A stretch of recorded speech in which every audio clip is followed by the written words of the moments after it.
Hi everyone, we're here again doing our Q&A and we're going to learn this time about commercial. What is commercial? How can commercial help us?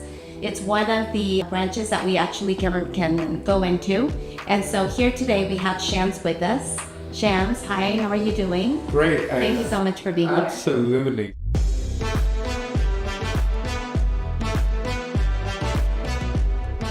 So my name is Shams Siddiqui, and I do commercial real estate. And of course, we're involved with all sorts of real estate in today's world. So thanks for having me on this conversation. So I'll let you kick off. You had some questions on your mind that you want to. I did. But first I'm curious to know how you got started with commercial. Absolutely. You did residential before. So this is a great question. So let me kind of give you some insight into that. So what had happened is almost over 15 years ago, we had got into after-school enrichment program with my wife, and we opened a number of locations in children's after-school and enrichment centers. Then they're now called Ideal Lab Kids. You can see them all over town. And we got into starting a franchise. At that time, around that time, or shortly before that, I was really doing residential, okay? And so what happened is I got interested in the aspects of the commercial side for having to build out a location for children daycare and after-school enrichment facilities and all the things involved in, and it's really retail. That would be classed as retail space, and how to get a retail space converted into an operating business focused in children-centric. And that kind of gave me insight into the commercial aspect. But to be fair, prior to that, I'd been a banker for quite a while, about almost 15 to 20 years, working with banks like Chase Bank and M&G Bank. So I had experience in business banking and commercial banking side of things. Also with that, I have a Master's of Business Administration from Colorado State University. So it really gives me the basic understanding of cash flow systems, financial analysis, and what's involved from a startup entrepreneur into running a business. So that's kind of the insight of why I got into commercial real estate. By the way, we ended up opening a total of 50 franchise locations, and just prior to COVID, we ended up selling them. We were blessed to a California investor, and since that time, but you'll see them. You can go online and look at Ideal Lab Kids, and it's also on my LinkedIn profile. So absolutely, thank you for asking that question. So here I am. Fast forward, now I'm in commercial real estate. We're talking about 15 years going on, and I really go into the different branches of commercial real estate. Retail, I've already mentioned to you. I also do investor-related properties. Investor is folks that are saying, hey, I just want to get some return on investment, and keep in mind, putting your money in the bank, you can get 5% nowadays, which really was unheard of. So obviously, the client, the individual is looking for something a little bit better than 5%. So I help these investors find passive income. Well, what is passive income? Well, basically what it means is that I just want to collect my rent, and I don't want to deal with the maintenance of the facility. I don't want to deal with anything but other than collecting the rent. And that's where I specialize. I help specializing investors looking at multifamily locations. And then we've got other corporate guaranteed leases. So I've worked with dollar stores, Starbucks, O'Reilly, AutoZone. These are all companies that have corporate leases. So what's happened, and Lifetime Fitness is another good model. What they do is they'll buy the building, they'll do it, and then they'll do a lease back program. So then they're leasing it. And so the investor becomes a landlord. But his tenant could be a Starbucks or dollar store, right? Or like a Lifetime Fitness. So they know it's corporate guaranteed. The secret is it's corporate guaranteed. Their client is unlikely, the renter is unlikely to default. And even in the event it defaults, it will be guaranteed by a corporate guarantee. And when I talk to investors, they ask me, well, how can you check that out? And I go in depth in explaining how you can guarantee. So that's a really major part of what I do. is helping investors invest in retail property. So multifamily, Houston is like really big in multifamily right now. Everybody's interested, whether it's a 12-unit apartment building, 15 unit, 22 units. I work with developers in finding land and helping an investor invest in that land and build a multifamily and then lease out the units. So I've been involved with acquiring existing rental facilities and being able to seeing where the gap is, how they can be improved. Or sometimes they're performing well. If the investor is willing to pay that higher rate that it demands, then they're willing to, because their strategy could be for a long-term gain. So they're looking to not only collect the income, passive income on a monthly, annual basis, but they're also looking at property increasing in value over 10 to 20 years. I had one client that reached out to me, said, hey, he's an engineer. He said, look, I'm looking for that small retail shopping center. My kids have just started kindergarten. I want to have a whole strategy where after 10 or 15 years, I'm able to sell it and use that money for their college education. We all know that college education is expensive. Another strategy, a buy and hold. So you can see, I mean, I'm totally passionate about the commercial real estate. I like it because the hours are more confined to your type of normal office hours where you're not having to do open houses on a Sunday or a Saturday. I like to do other things with my family. So for me, it really fits the business model for me, right? And I am passionate about helping people see their goals. I'm working right now with two young gentlemen that have been experienced in the coffee industry. They're with a corporate coffee chain, and they've decided that they want to start their own coffee shop. So I've helped them start a business plan. We looked at microloans and SBA loans. And so those kind of things are really uplifting to me because I'm helping, what is it called? The American dream. See their vision, see where they want to go. I mean, keep in mind, the big blue chip IBM days have gone. You know that. You've come from a corporate background. They've all changed now. Everybody wants to, earlier on in my life, how can I get set up? So when I get to a certain point, the business will be self-sustaining and provide income for a growth. So I could talk on about this forever, but I'll let you open it up to some other questions you had. So I know you talked about some of the different commercial that you can do. At what point does a multi-family, let's say, become a commercial? Because there has been some instances where we find, a duplex or a fourplex on HAR. After 4 units. After 4 units, it becomes a commercial. Yeah. So you mentioned some of your specialties, in the commercial brand. I also know that you can also help sell a business. Oh, absolutely. So that's a great point. So as well as having the commercial real estate, I'm licensed in the state of Illinois and in Texas, and I focus on commercial real estate. But my other passion is business brokerage. So being a business broker, often what happens is you could, for example, I work with folks that like to purchase liquor stores or a Subway franchise, right? So what would happen is the actual facility, the location will be a lease transfer. So the lease would be transferred over to them. So on the real estate side, I'm not really getting involved, or the landlord has the lease drafted by their attorney. A lot of the business owners do like to work with attorneys, right? So that piece is already taken care of. But there comes a point where I can add value. They want to either buy the business or sell the business. A recent transaction happened where a gentleman had owned a Subway franchise for about 25 years, and he was at the point where he was ready to retire. So I was able to value the business for him, right? Value the business for him, help him list it. Also, one of my added value to my sellers is being able to screen the buyers, because they're biggest, like anybody, and I think we can speak to some. We've heard this a lot of homeowners say, well, I can just for sale by owner. Where is the value?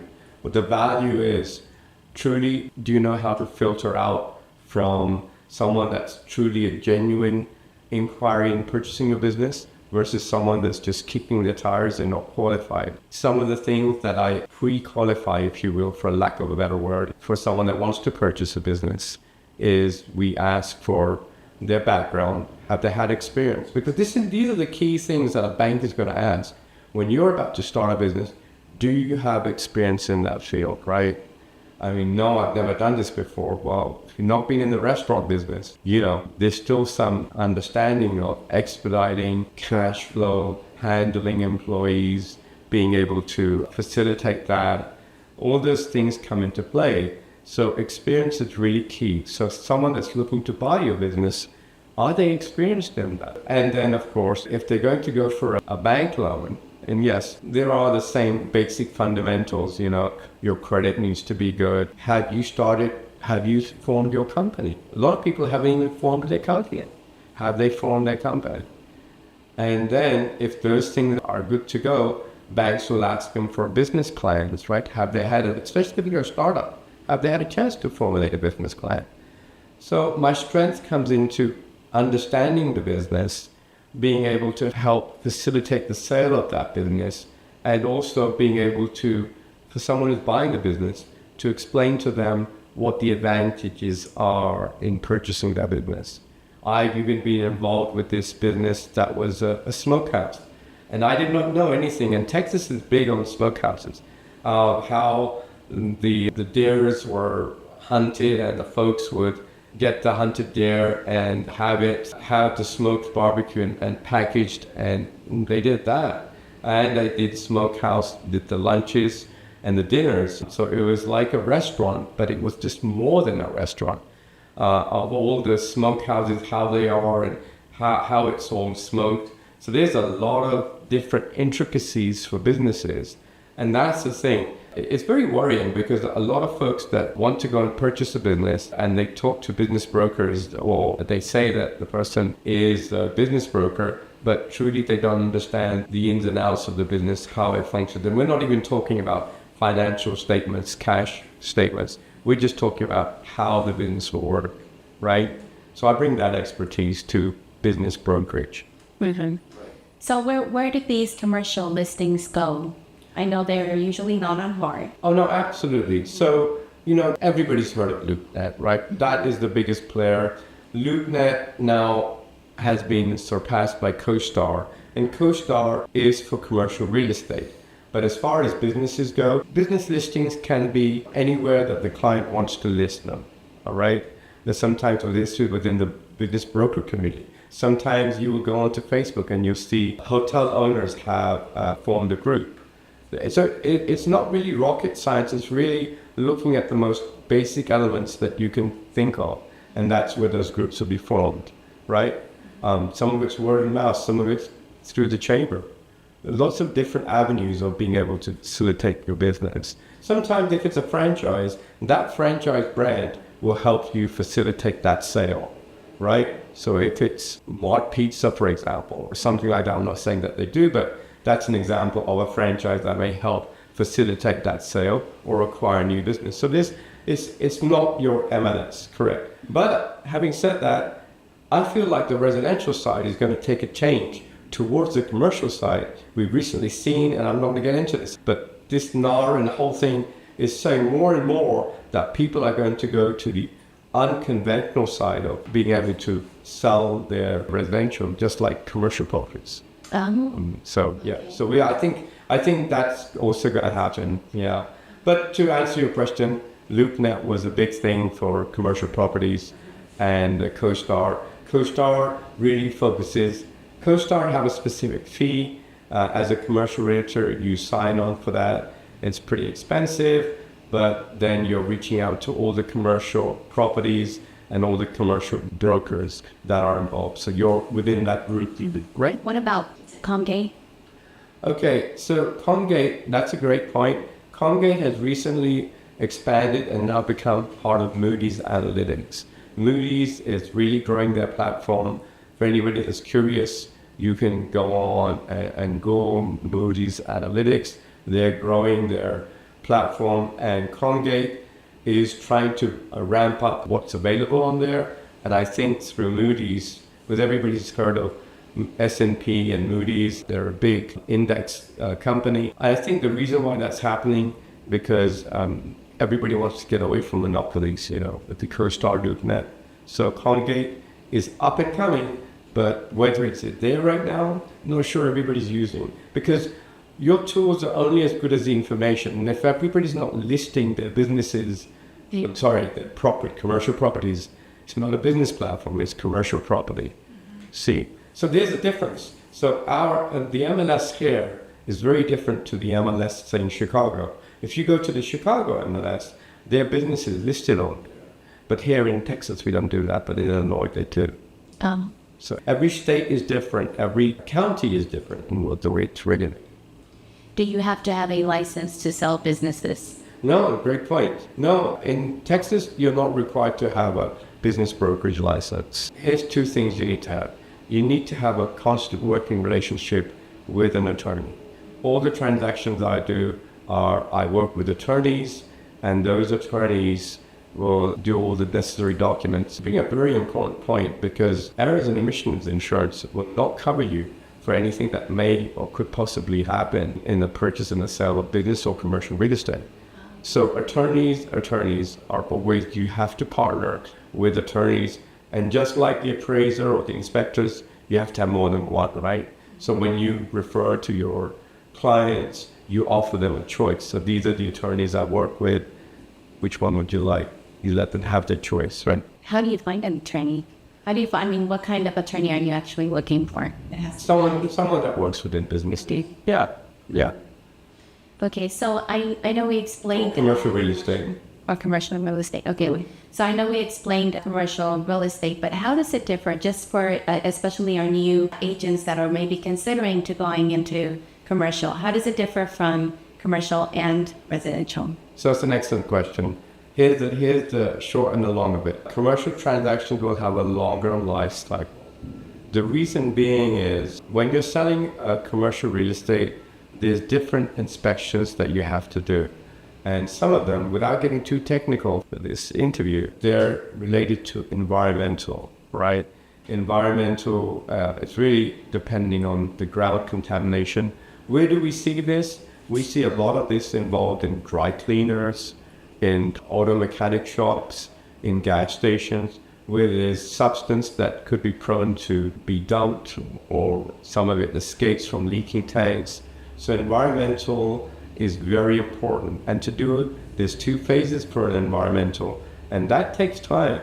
So that if you're getting your environmental inspections out the way, and then your commercial real estate generally is bigger in size. So you got your commercial inspectors, right? And then you other forms of valuations and metrics that you have to work within the business.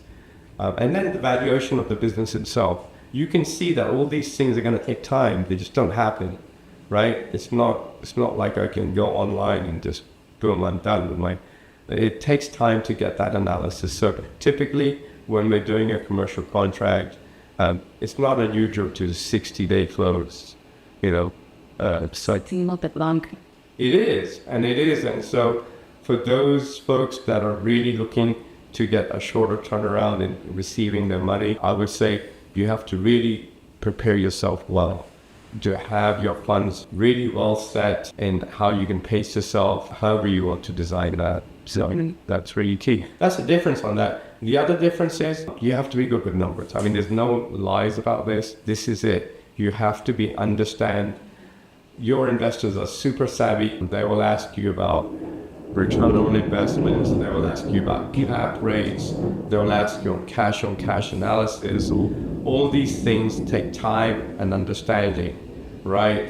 Some commercial buyers will ask you, well, do you have an IMST report? So these things can go on and on. So there's a lot of in-depth knowledge to have to study in commercials when you're going into that. And unfortunately, there's a lot of folks that say out there that, I do commercial real estate. But again, just so you know, I was recently updating my licenses, and TREC's requirements have been that whenever you're changing discipline, that you should have a mentorship for at least 3 transactions within that discipline. Which I think is a great segue into the next question you're going to ask me was about mentorship. So without that, we've just got right into that. So mentorship is really important because for everybody's protection, we want to make sure that you know what you're doing. Yeah, most definitely. I've just started moving a little bit into Yeah, absolutely, yeah. So I know you've been helping me as well. So yeah, look at this guy. Here's one of my candidates right here. And she's learning real fast too. So Yeah. It's very hard, very different, and I can definitely say it's not no emotional anything. So it's the residential part of that. I mean, you remember on that transaction we were working on recently, the seller had claimed that he had so many sales and so much, and we asked for tax returns, financials, and they weren't able to provide that. And that's really simply, I mean, it's basic. I mean, you're saying that, hey, this produces this much money over a year. Can you provide me documentation? And if they're not able to do that, and that was an awakening for your buyers, right? They were like, what the heck? What's going on here? So they were scratching their head. So again, it's really important to have someone that has an understanding to be able to partner like you have, to partner with someone on the commercial side that can give you some insight, because there are a lot of pitfalls and your errors and omissions insurance won't cover you on the commercial side, and that's why it's so important to work with attorneys. So I know the contracts are even different, right? The contracts for commercial and the commercial side are different. Oh, absolutely. So we do have the benefit of Texas realtors do have some forms that are there that are available based on whether you're selling land, whether you're selling multifamily, whether you're selling a commercial building. There's different types of forms, and you can go onto the Texas Realtors website to see that. But in almost most of the transactions, somewhere along the line, an attorney will get involved and add an additional document. So it's really important that you work with a good attorney. Yeah. So let's talk about the financial options for commercial, because they're different. The loans are completely different. Very different. Yes. So what kind of commercial financial options are there for our clients? There are lots of different things, and I really don't want the audience to fall asleep right now, so I won't go into the different types of amortization schedules, balloon payments. There's so many different ways that loans can be structured on the commercial side. But in a nutshell, I can say that the amounts are typically bigger. The underwriting is a little bit more scrupulous because there could be a business being sold. It could be evaluation of the commercial property, and there are different guidelines. And every bank is very different in what they're saying. Some key factors are how do I want my loans to be spread over? So do I want to make small payments or do I want to make big payments?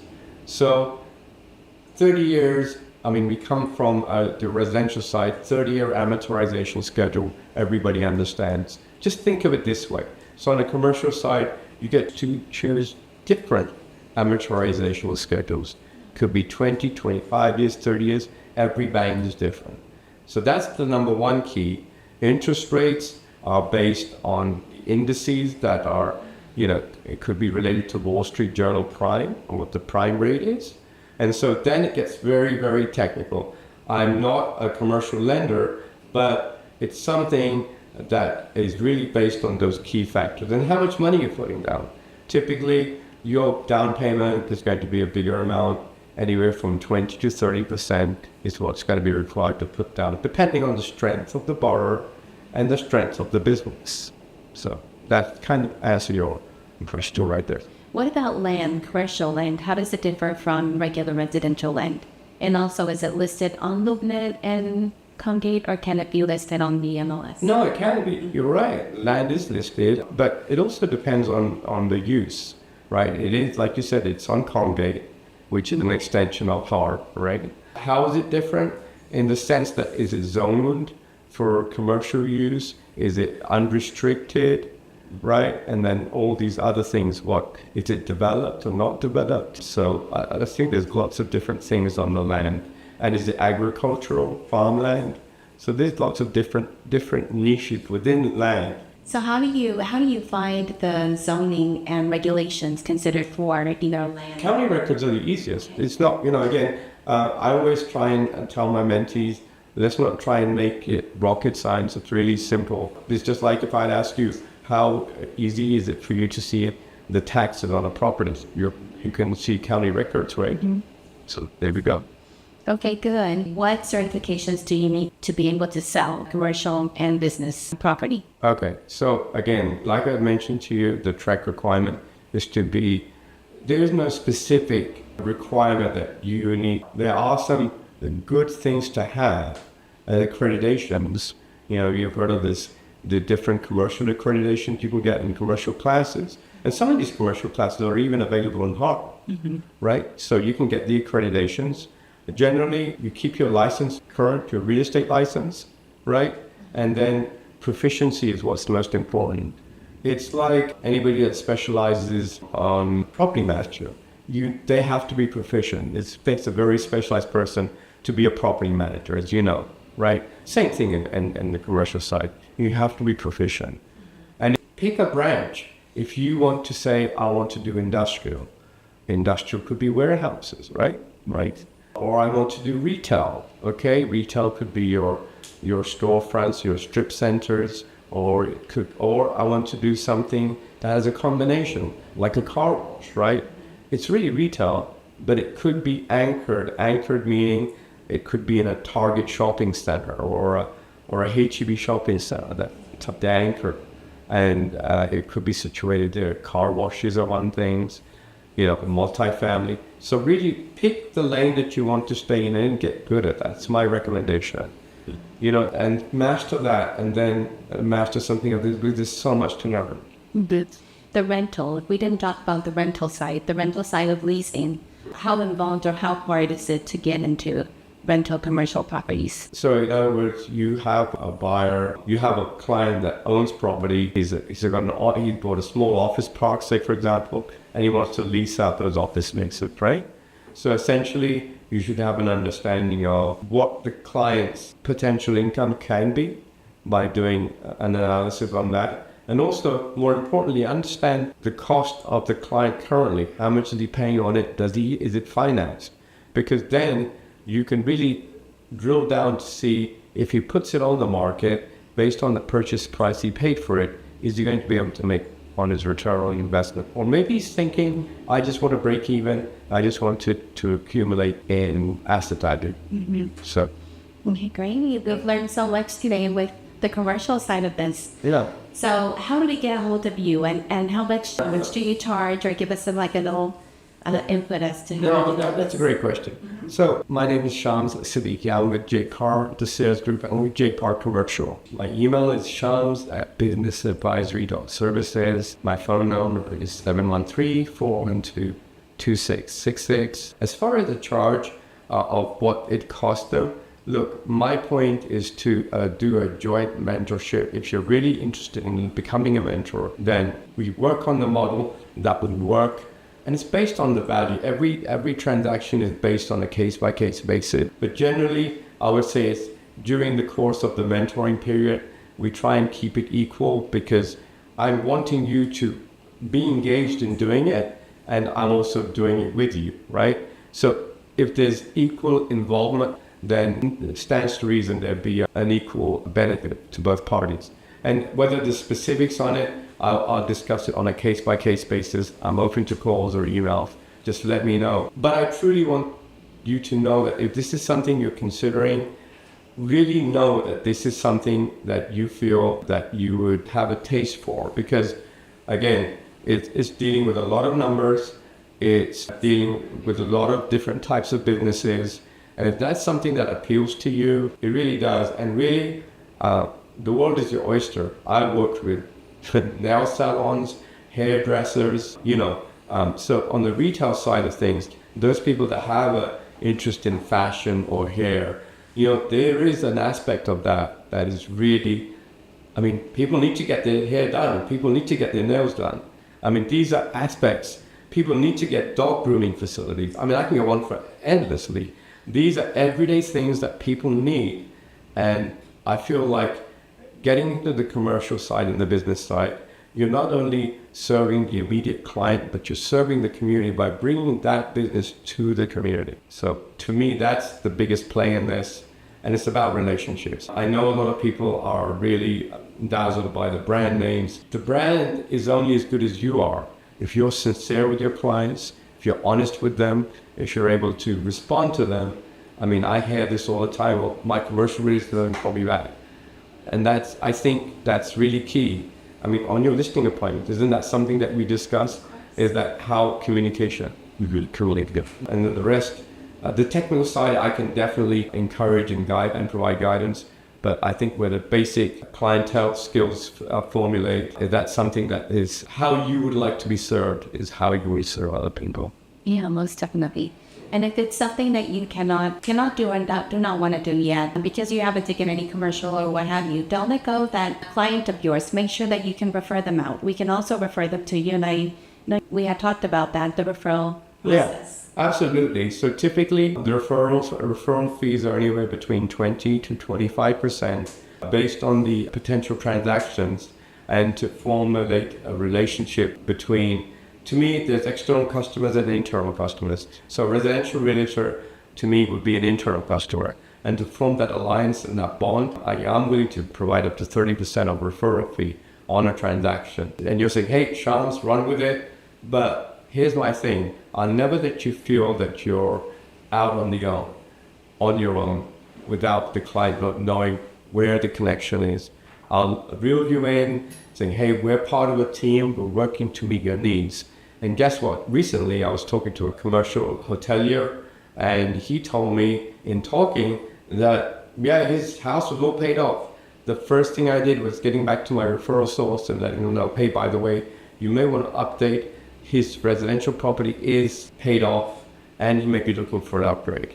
This is a working partnership. We're providing information back and forth. It's not like, okay, refer this to me, you get your 30%, bye-bye, have a nice day. It's more about having a continued cohesive relationship. And for the client, it's about one point of contact. You're going to be the star, the superstar, because you're going to reach out and say, hey, I can help you with your commercial needs. I have the team, and I will be part of your team, and I'd be proud to be part of your team. Thank you. And I actually have that personal experience with you. So he does call me and he updates me as to what's going on, and then sends all kinds of emails. So yes, he keeps me on my feet. Thank you so much for being here. Yeah, absolutely. Thank you. I'm also on LinkedIn, Shams Siddiqui, Siddiqui MBA, and you can connect with me on LinkedIn. And that way you can also see some insight into my background. Thank you. Thank you for joining us. See you next week.